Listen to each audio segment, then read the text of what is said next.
well, inner products, spaces, and norms, right?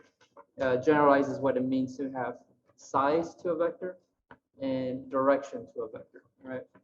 So right now we're just going over some properties of vectors you guys already know. So here we talked about a few properties like what's the norm or the length of a vector in Rn, which is just given by this guy right there, right? So you use Pythagoras' theorem to get this, right? After that, what happens if you scale a vector? Well, you can pull out the scalar, take its absolute value, and just take the norm of the vector v. And then this one, pay close attention to this one in particular. Okay. Oops. All right. So this one right here. So what's called normalizing a vector, right? So this is called this is another way to say it's normalizing a vector. Take any vector. It has some arbitrary length. Doesn't matter. It could be like 5, 6, 20, or pi or whatever. The important thing is this. What we want to do is we always want to be able to take that vector that has this specific direction and then squeeze it down to where it has length 1. Okay. So this formula right here is what does that. You take the vector itself and divide it by its own length. And if you do that, the vector that results from that is has the same direction as v, but has norm 1. Okay. We'll be using this basically a lot, especially when we talk about orthogonal projections and orthogonal like basis and all that stuff. Actually orthonormal. I should say more of that. Okay, but let's keep going. Let's maybe do a small example just to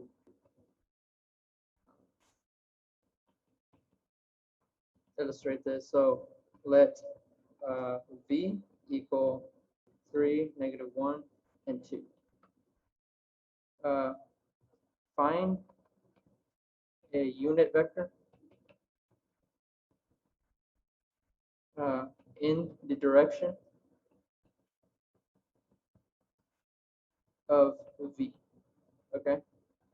So solution. So literally, you just use the formula. So u that goes in the direction of v is equal to just v over the norm of v. What is this? Well, it's just going to be the vector 3, -1, 2 times 1 over the norm of v, which is going to be, so the norm of v is going to be equal to the square root of 3 squared plus -1 squared plus 2 squared. And this is going to equal, well, it's going to be 9, 10, and 15, right? Well, hold on. 9, 10, and 4. What am I saying? So that's going to be square root of 14. So the new resulting vector is going to be 3 over square root of 14, -1 over square root of 14, and then 2 over square root of 14. So this new vector right here has length 1, but has the same direction as v. So it's pointing the same direction. So u points in the same direction as v. Okay. Okay.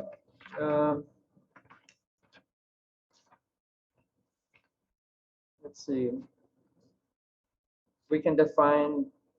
So if you have two vectors, say like this. Yeah, for sure.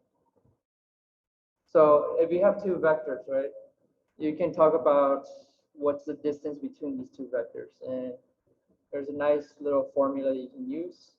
And again, the distance you define in terms of the norm. Again, But yeah, so let's say you had this vector right here, v, say, and then this vector over here, say u. Then the distance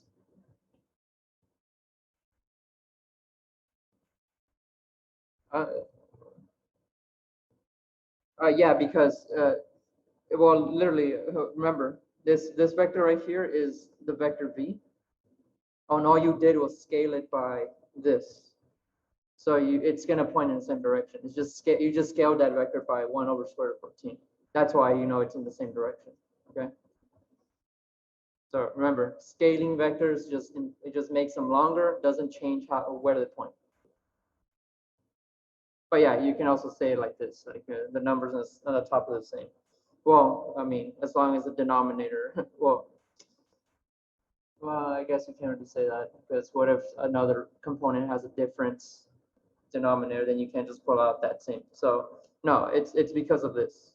You scaled that vector v by this constant. Anyway, so the distance between these two things right here, say,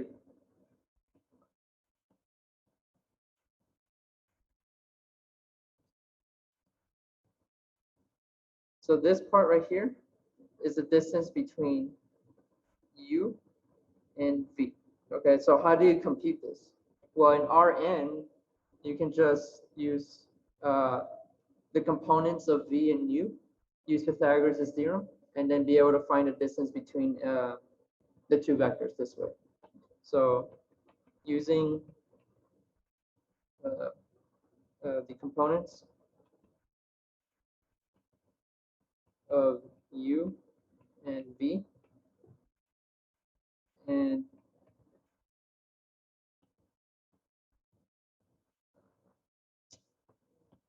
say, I'm just gonna say P theorem because I'm not gonna struggle spelling it. Pythagoras' theorem. We have, so definition, the distance between two vectors v and u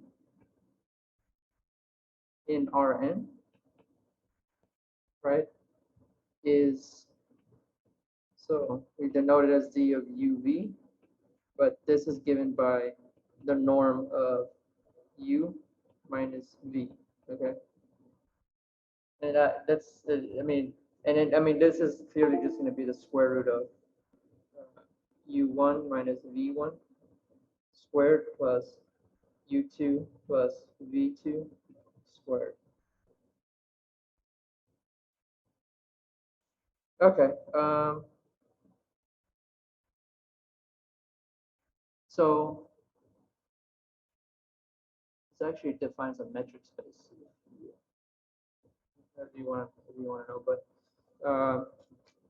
so yeah, so here's the distance between both two vectors, right?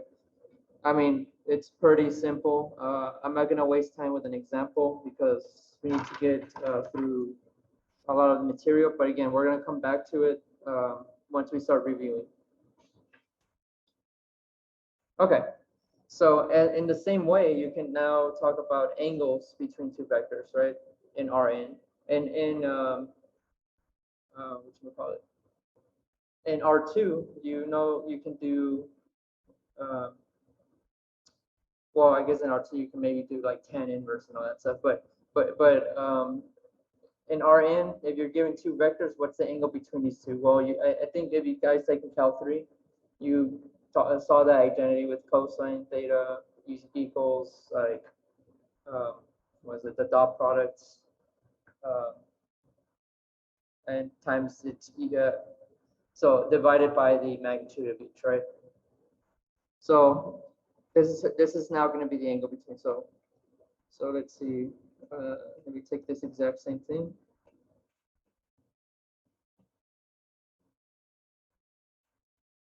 Oh yeah, it should be minus. My bad.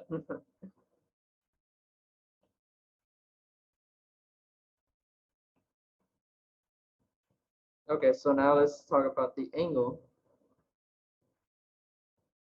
Let's say this angle right here, which is going to be theta. So the angle can be thought of as, well, hold on, let's see.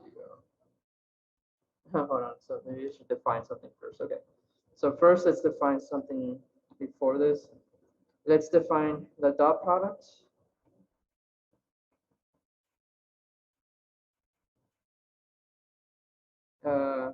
For, let's say, u equals u1 all the way to un, and v equals v1 all the way to vn, is the scalar,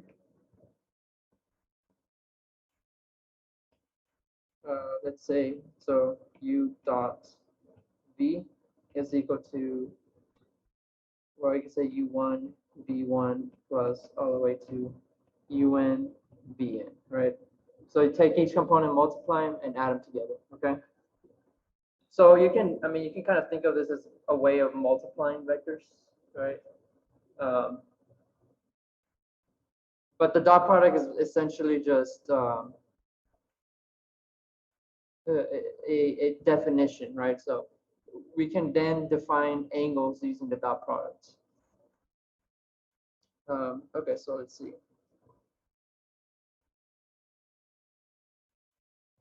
Let's list out some properties of the dot product. Well, actually, let's actually talk about the angle now. So definition, the angle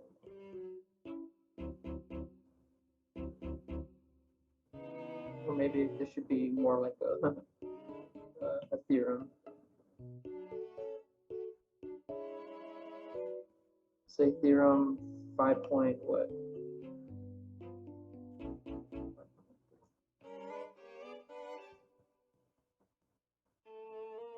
The angle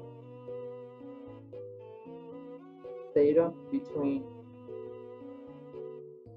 u and v in Rn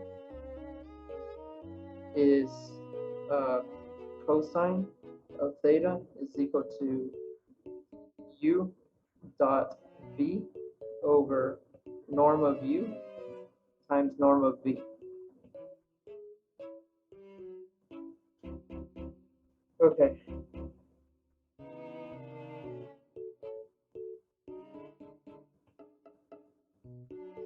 All right, so this is how we can find the angle between two vectors. So you just, after you do this, you take cosine inverse on both sides and you get it. You just have to be careful with the the reference angle at least. Let's see. Let's talk about more about the dot products.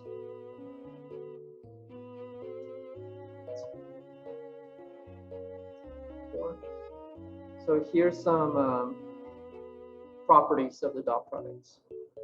Let u be and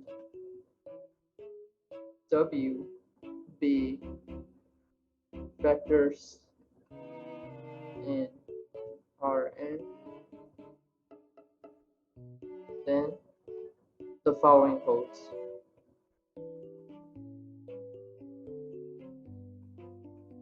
So one, the dot product commutes, meaning if you take the dot product of u dot v, it's the same as me taking v dot u. Okay.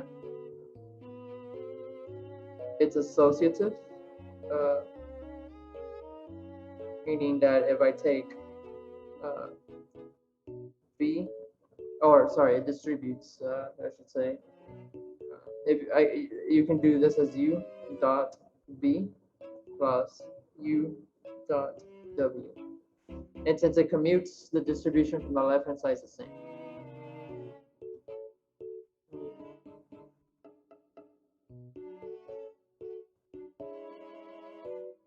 If you take a scalar, c, and then multiply that by u dot v, this is the same thing as doing c times u and then dotting it with v, or taking u and dotting it with c times v.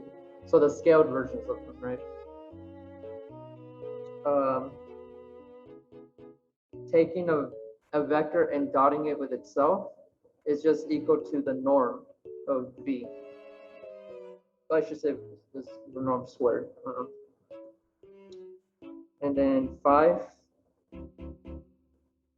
Obviously, since the v dot v is a length,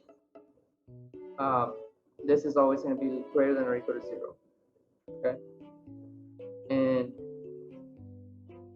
this equals 0 if and only if v is 0. Okay. All right, perfect. So there's so I mean, we're talking about a lot of the properties, and again, the properties are become useful later on, as you'll see. One of the things is because you'll start to see that the dot product is actually an inner product, which is the general idea of what a dot product is for an arbitrary vector space. And they all follow this example, yeah? Yeah, C where C is a real number. Yeah.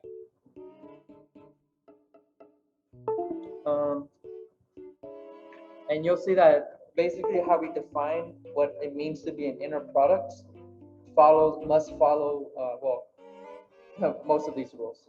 We define it this way. Yeah. The dot product is a different multiplication. Like I said, the dot product is defined this way, right here. This thing right here.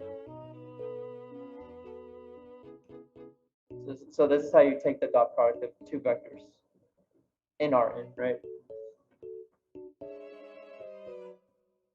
So remember, we only defined how to multiply scalars with vectors. We never defined how to multiply a vector with a vector. We had no meaning to that. This one right here is an actual meaning to what it means to multiply two vectors together. You also have the cross product, but that only is defined in R2. This is defined in Rn. So okay, so let's see.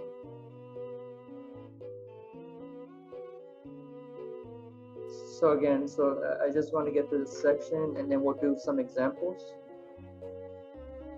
Well, with the harder ones at least. I'll do some examples of the harder ones.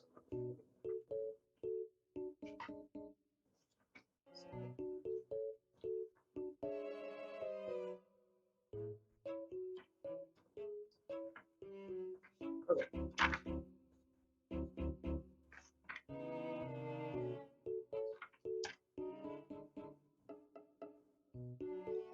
Okay, so let's move on to another result, which is a very very powerful result. So you won't use it. I might use it as a true and false question, but so we have another theorem now.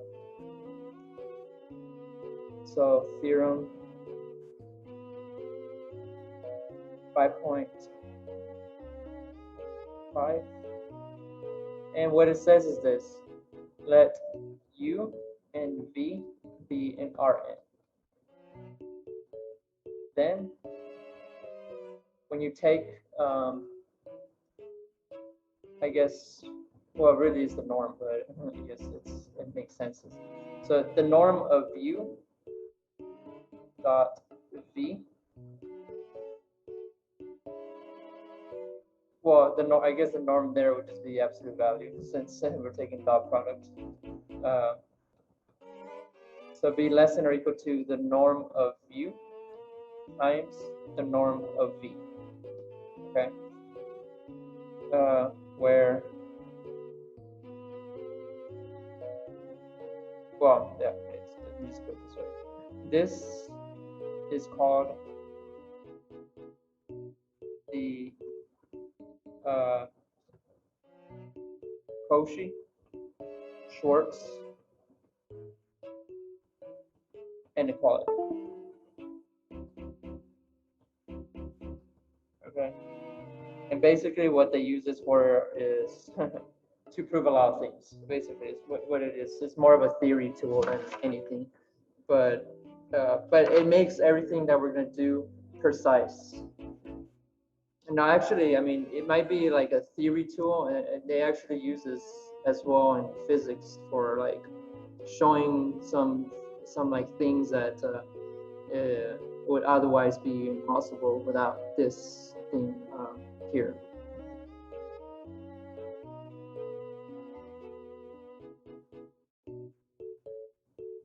Okay, so all right, so I think I defined most of the things I wanted. Once I do that, we'll basically dive into examples.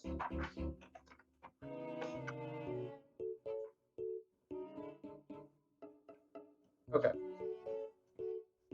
So the next thing, which if you guys were to take real analysis, you would want to know this one. So definition, oops.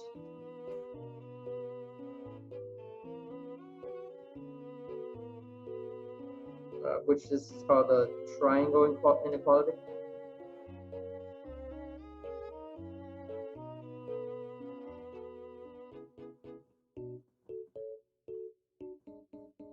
If U and V are in Rn, then the norm of U plus V is less than or equal to the norm of U plus the norm of V. And where this comes from is basically this. So say you had let's say you had two triangles, right? Well, let's just say you had two vectors actually, right?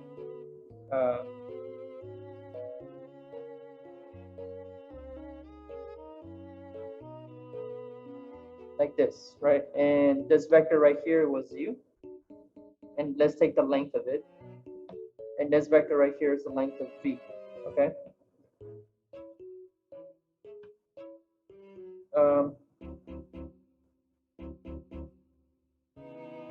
This vector right here is U plus V. And clearly you can see that if you add up those two other lines, it's always gonna be bigger than this one right here. Well, always or equal to, right?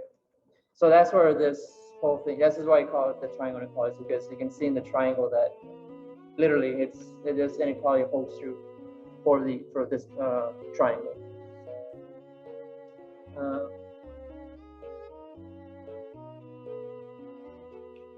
Wait, does this?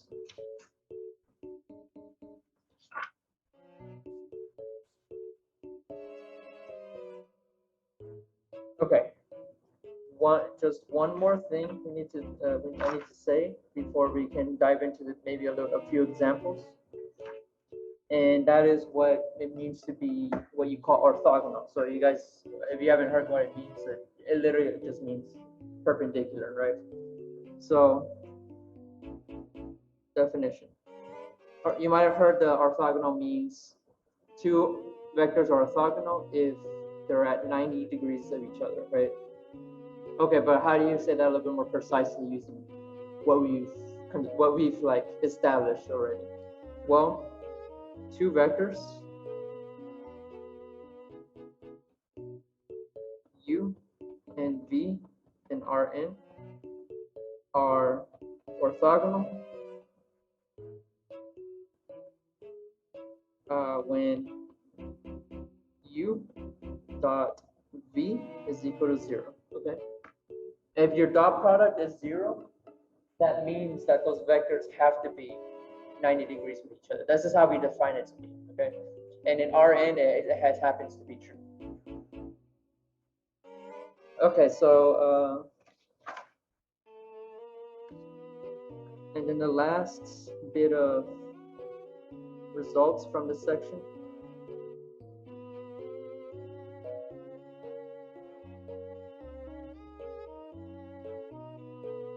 is this. If U and V are vectors, then U and V are perpendicular or orthogonal. This means you can say perp or orthogonal.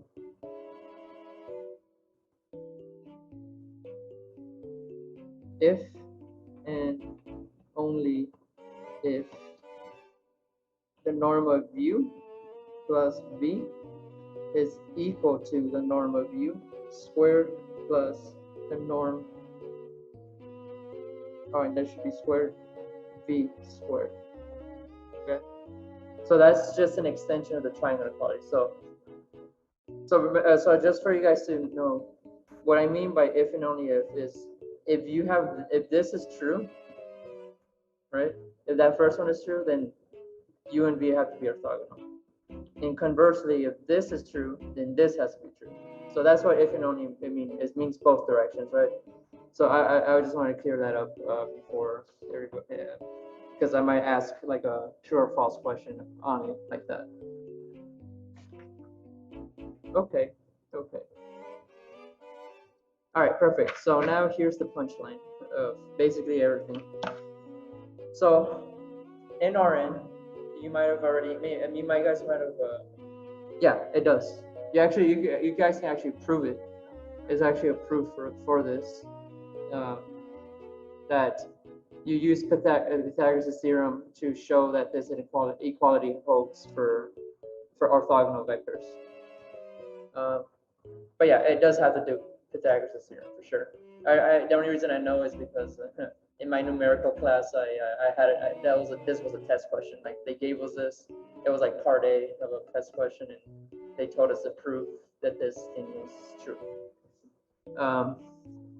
But anyway, so everything that you see here with vectors that you're familiar with, right? All this stuff right here.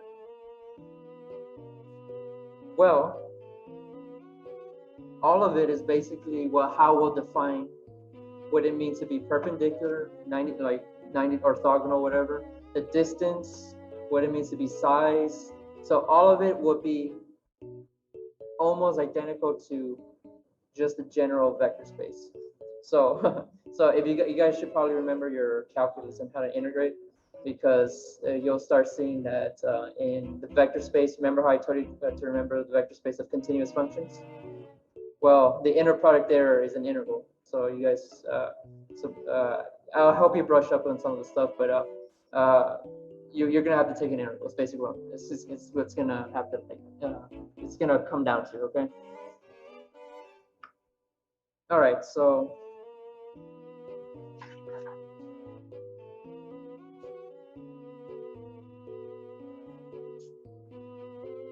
okay, so let's test out some of this stuff right here.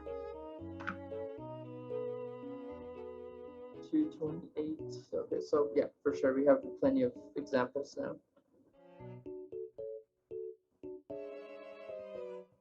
Example.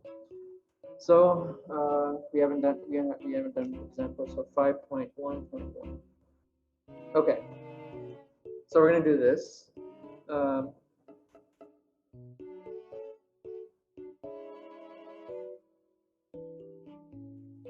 Determine all vectors in R2 that are orthogonal to say U is equal to 4, 2. Okay. All right. So how do we find every single vector that's orthogonal to this? So what tool do you have in your pocket right now that probably can help with this? So I'm handing this question to you. What do you think? So what is the only thing that tells you it's orthogonal? The dot product? Yeah, exactly. So the dot product has to equal what? Exactly. Perfect. So we'll use that as our starting point. So using dot product and a arbitrary vector, say v, which has components v1 and v2 and r2. Take the dot product between u dot v, which is going to be 4, 2, dot with v1, v2, and this has to equal 0, right? Okay, so according to what the dot product is, this is just going to be 4 times v1 plus 2 times v2, and this equals 0. Okay. Well, how do you write this? How do you solve this, and how do you write it in vector form, the solution? Remember, just because there's one equation, two unknowns, doesn't mean you can't solve this, right? So how do I solve this?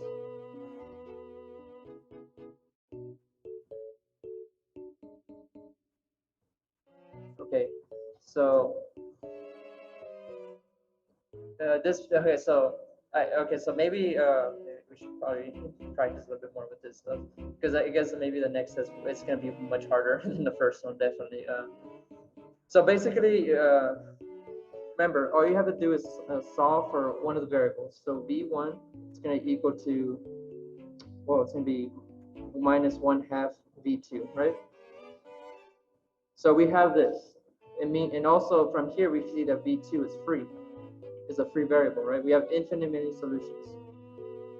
Okay, but like, how do we express it as a vector?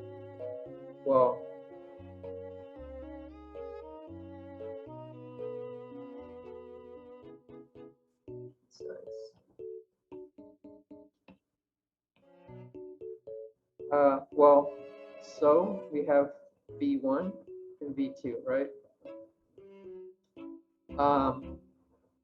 Wait, hold on, let's see.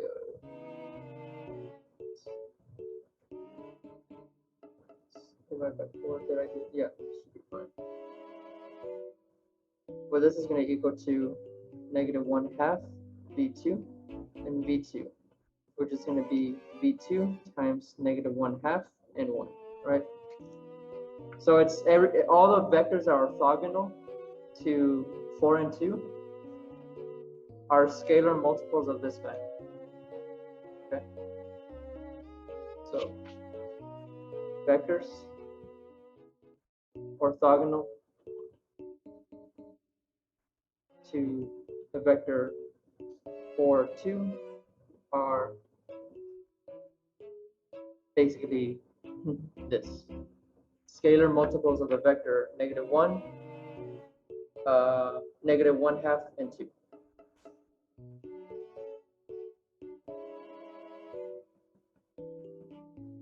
Okay. So you guys have to sort of remember some of the stuff that we did from the first test. It won't go away. Like, I'm not gonna test it per se, like, but it's the stuff that you should like be familiar with already, right?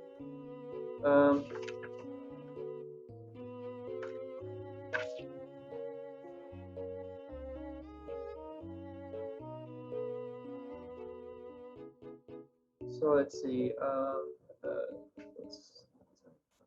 So let's do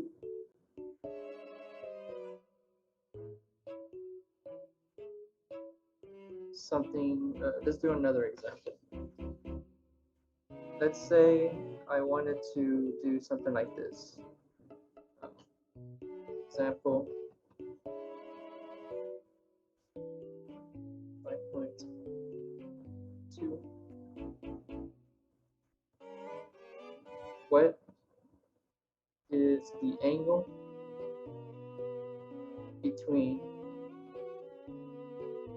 I don't know, say u is equal to -4, 0 to -2, and v is equal to 2, 0, -1, 1. Okay. Okay, so what in your toolbox right now do you have to tell you about angles?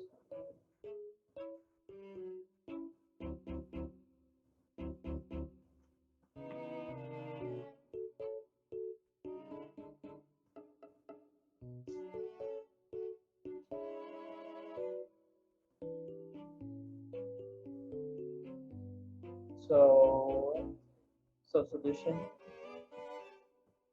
recall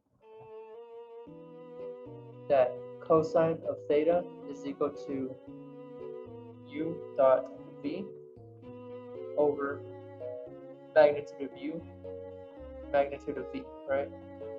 So remember, you guys have to like kind of practice with this and keep, have this almost like second nature. But anyway, so if you do the dot product between these two, you're gonna get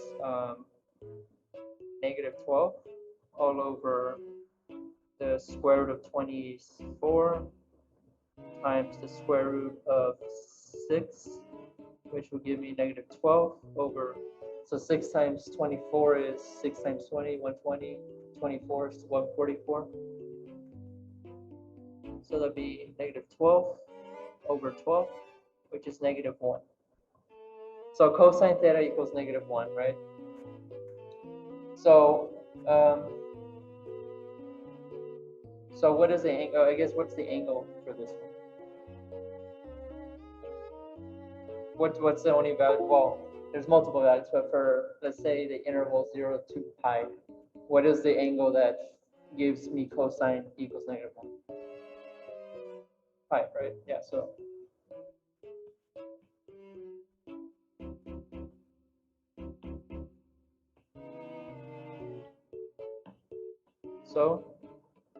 theta is equal to pi. All right, so the vectors pretty much just look like this, and literally just, they just literally point out like that, and pi like that. Okay. All right, so now I mean, we're getting a little bit of practice with what it means to be orthogonal. Again, this is the important part. Orthogonal is an angles between. We'll get into this a little bit more about how to generate a basis of orthogonal vectors, but for right now, let's now go back to the big picture. You have the concept of length, right, which is defined in terms of the norm with this thing right here, right? Norm, the little two bars. That's the length of a vector. The angle of a vector is defined in terms of a dot product and the norms, right? Which is right here. Okay, so well, what I mean, so yeah, radians. I mean, it does. Yeah, I mean, if you wanted to do degrees, you'd say 180, right? You can do both. It's just I don't think it's very used. The degrees is very used. So then if you're like doing, I guess, like if you're trying to convert degrees to minutes and all that stuff, but yeah, we're doing radians. Yeah. So if you look at the unit circle, right? You have 1, 0 here. You have, let's see, what is it? 1, 0, 0, 1, negative 1, 0, and 0, negative 1, right? So remember, and then at the unit circle, this thing is theta. So in order to get this point over here, your line has to go all the way around here, theta, right? And remember, it's always cosine of theta, sine of theta, right? You should remember this is the order curve. So the x coordinate corresponds to cosine. Yeah, there you go.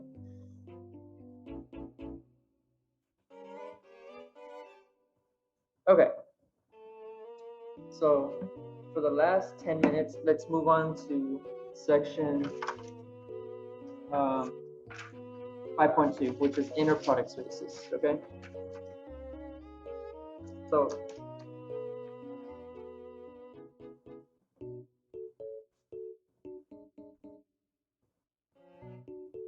inner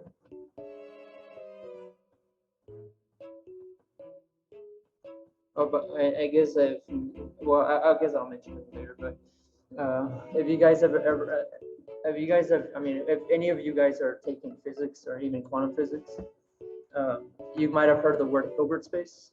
Well, it's actually a inner product space, which is complete. So that's what it means. I know a lot of classes just say it's a Hilbert space and it satisfies these things, but it's really this is what it really is. So what if, so maybe let's do a question.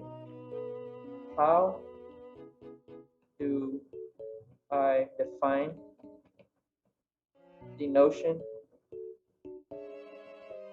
of distance and angles in vector spaces other than, let's say, Rn? So for example, Pn, the space of polynomials, C infinity, say, on the interval a to b. So the set of all continuous or infinitely differentiable functions. So I guess for us, we're just use continuous functions since we only need that for our purposes. Matrix, n by n, matrices with real values. Like, so how do we even, like, I mean, how do we even define stuff on here to be like a distance, length, and all this other stuff? Well, the answer is use inner product spaces. Okay. So let's define what an inner product is. So let U, V, and W be vectors in, let's say, an arbitrary vector space over just some field F. Okay. An inner product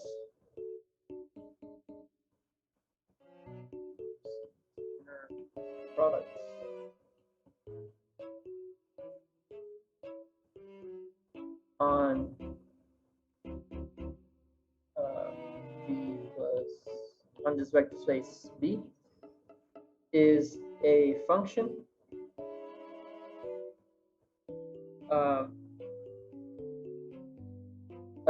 that we denote as this little bracket thing, and this function goes from maybe I shouldn't do it this way. It's just a function that takes in two vectors and it spits out a scalar. That's basically what it is, right?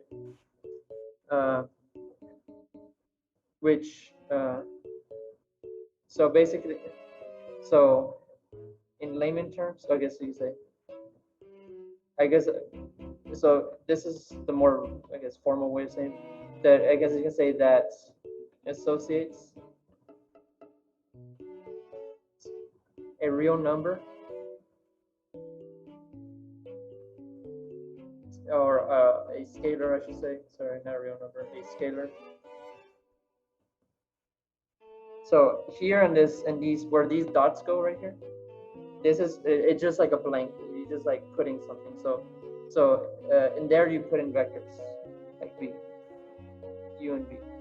So once you put in these two vectors in this little bracket, what you should get out is a real number, right? Or a scalar, right? With each pair of vectors, the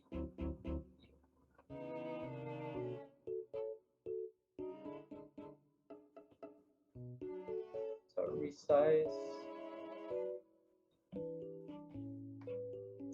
and I guess I should say and satisfies the following. So one, the inner product between U and V is equal to the inner product of B and U. Oh, by the way, so you might be wondering what the heck is this even, right? Like, so remember how I told you can define addition and multiplication however you want it to be? Well, you can define this bracket thing however you want it to be. It just has to satisfy these two these axioms, essentially. Yeah, it'll be similar to test one. It's just format, at least it will be, and it'll be probably like April 16th or something like that.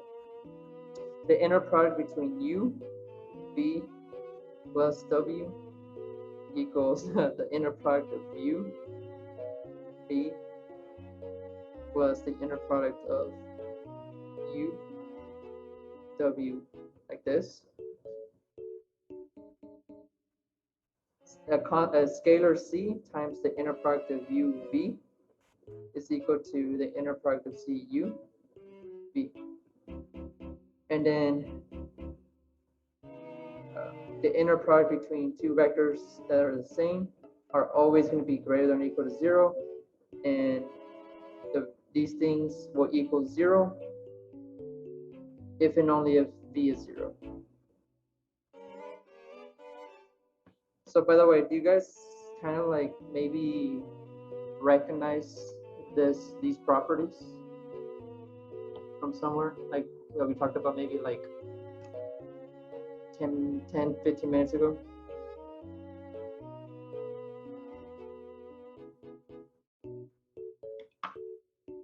Yeah, same thing. Final would be similar. It'll be final would be comprehensive though. It'll still follow similar format, but it'll be comprehensive. Everything we did in the semester plus the little things at the end we'll do with eigenvectors and eigenvalues. Okay, but do you guys like see where like have you guys remember? Do you guys like recognize these properties from somewhere?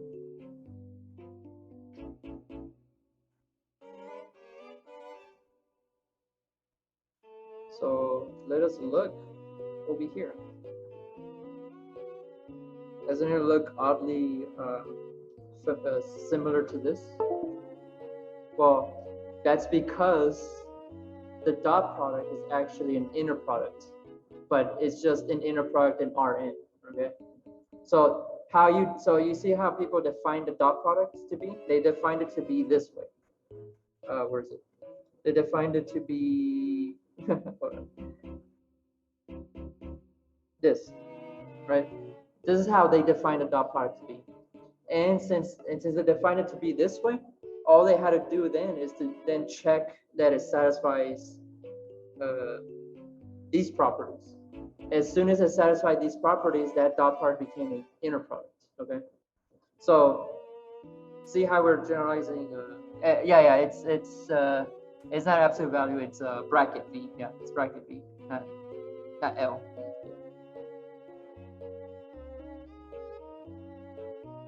Bracket. But yeah, so the dot product is actually an inner product on R in the vector space Rn. Okay.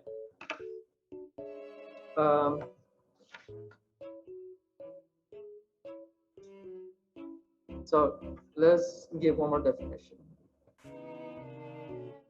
Well, actually no. I guess some inner products.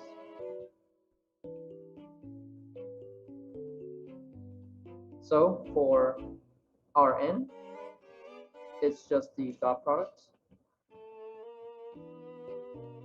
which you take U dot V. For say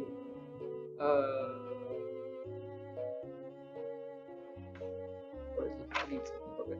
Let's say the set of 2x2 matrices. It's defined to be I guess the inner product between A and B will be just A11 B11 plus A12 B12 all the way to, well, A and N B and N.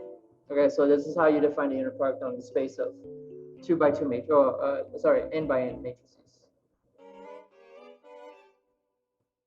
And then on the set of continuous functions on an interval a to b, the inner product between two functions f and g is equal to the integral of a to b of f of x times g of x dx. Okay.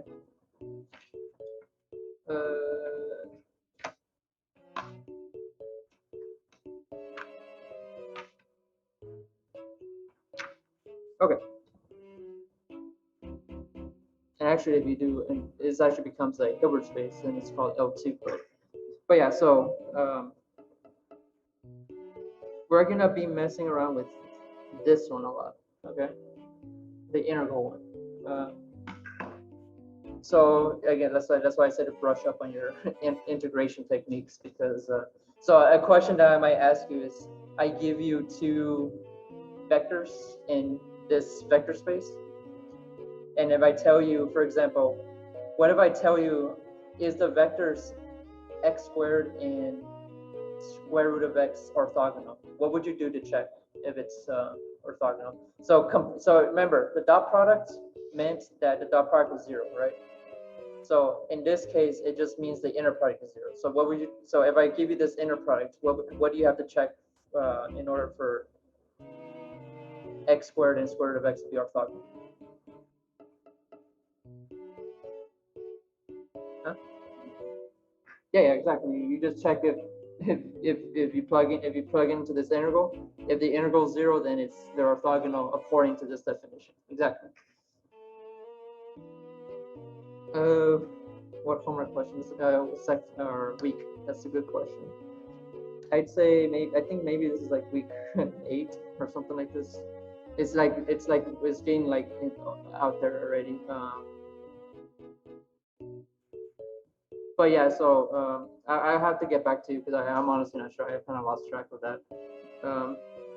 But yeah, so next time we'll do more examples. We'll do examples of checking properties of inner products with the integral, this matrix thing, and the dot product.